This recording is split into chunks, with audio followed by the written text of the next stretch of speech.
Gérant, 3 questions avec Jérôme Guimard, directeur général de Montagne Capital. Bonjour. Bonjour. Alors ce matin, vous allez nous présenter le fonds Conviction France. Absolument. Alors quel est ce fonds? Donc c'est un fonds qui investit principalement dans des petites et moyennes valeurs françaises, mais pas seulement, mais disons avec un gros biais français.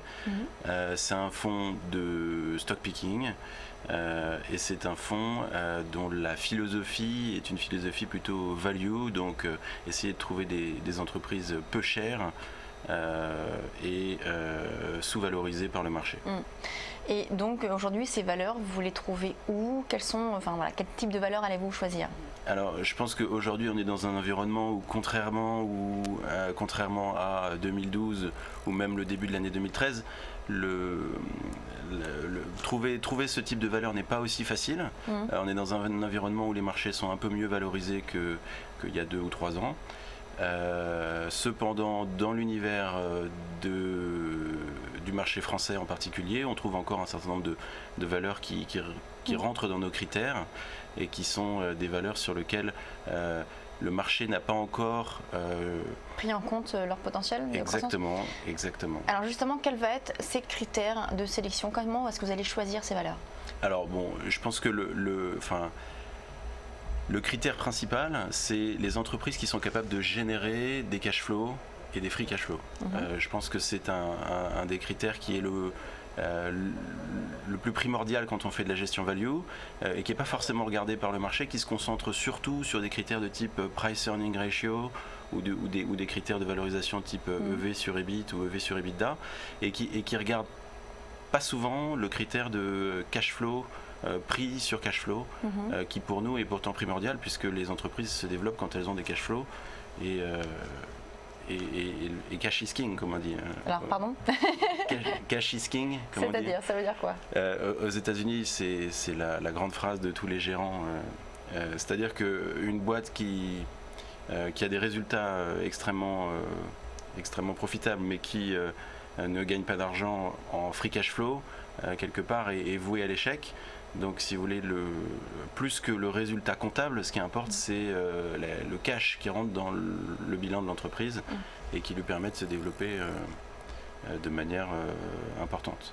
Alors j'ai pris sur votre site un slide, on peut peut-être voir à l'écran, qui est la répartition sectorielle du fonds Conviction France. Alors ça date d'octobre. Alors est-ce qu'aujourd'hui vous êtes toujours surpondéré sur les industries, les industriels et les technologies? Oui, absolument. Je pense que ce sont des secteurs dans lesquels les entreprises peu valorisées et intéressantes pour nous sont assez présentes. Dans le secteur des industries en particulier, d'ailleurs qui est très surpondéré dans notre fonds. C'est toujours le cas ou est-ce que c'est vraiment une question de conjoncture? Il y a souvent un biais de survalorisation sur certains secteurs qui sont considérés comme des secteurs, soit des secteurs défensifs, soit des secteurs avec une histoire, un avenir. Voilà, l'industrie, c'est vrai que c'est un peu vu comme un secteur pas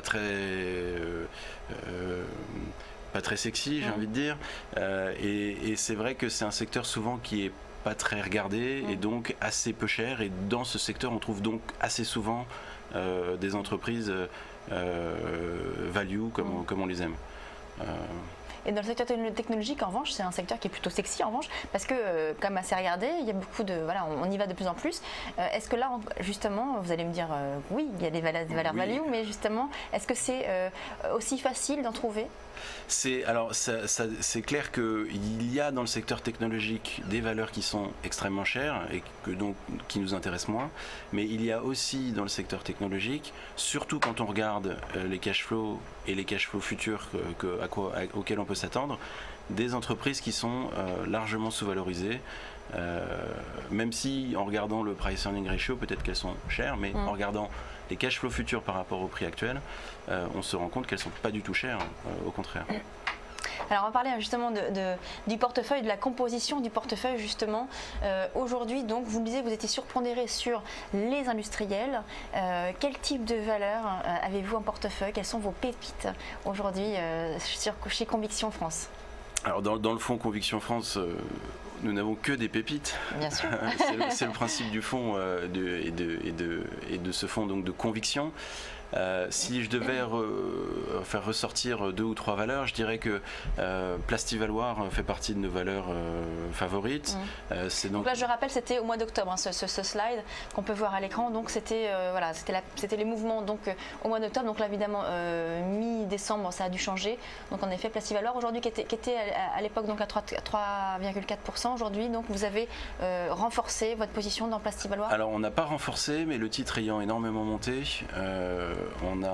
Elle a dû passer plus en amont dans notre classement de nos 10 plus gros titres. Voilà, Plastivaloir, c'est donc une petite entreprise qui fait du plastique, des pièces de plastique pour l'automobile. C'est un secteur très cyclique. Donc Plastivaloir est une entreprise qui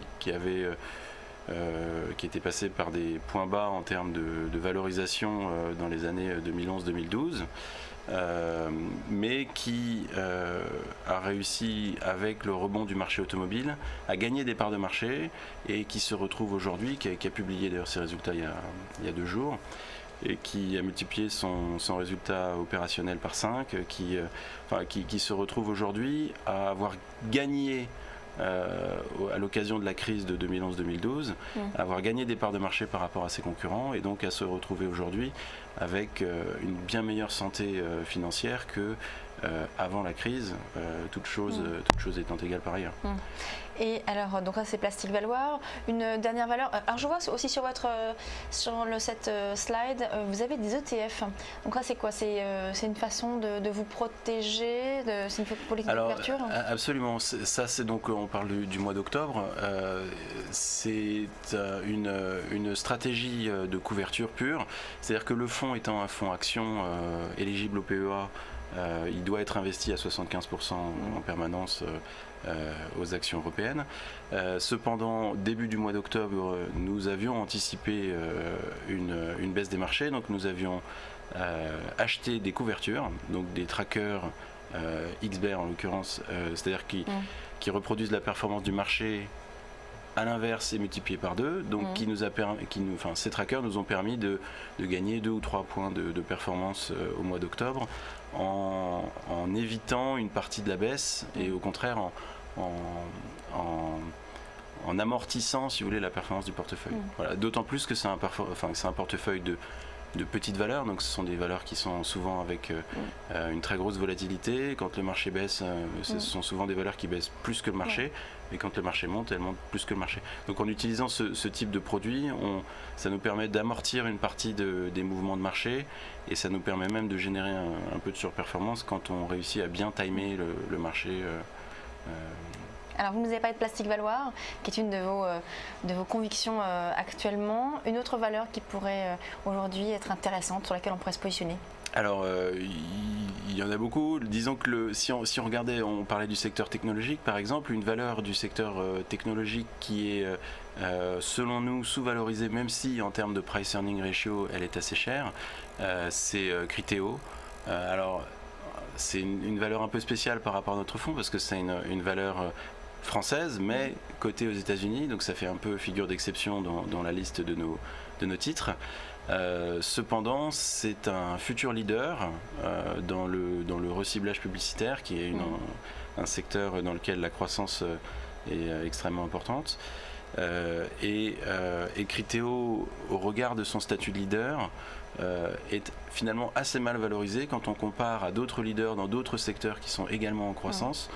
On se rend compte que les cash flows futurs de Criteo ne sont pas vraiment pris en compte par le marché, comme si le marché s'attendait à ce que d'autres leaders émergent. Voilà, donc elle est sous-valorisée. Elle est sous-valorisée en termes de cash flow futur. Et donc on peut se positionner par exemple sur Criteo et vous prévoyez plutôt un rebond du titre. Absolument, absolument. Merci Jérôme. Donc c'était pour Un gérant, 3 questions, le fonds Conviction France. On va marquer une pause et on se retrouve tout de suite pour le débat de Direct Gestion.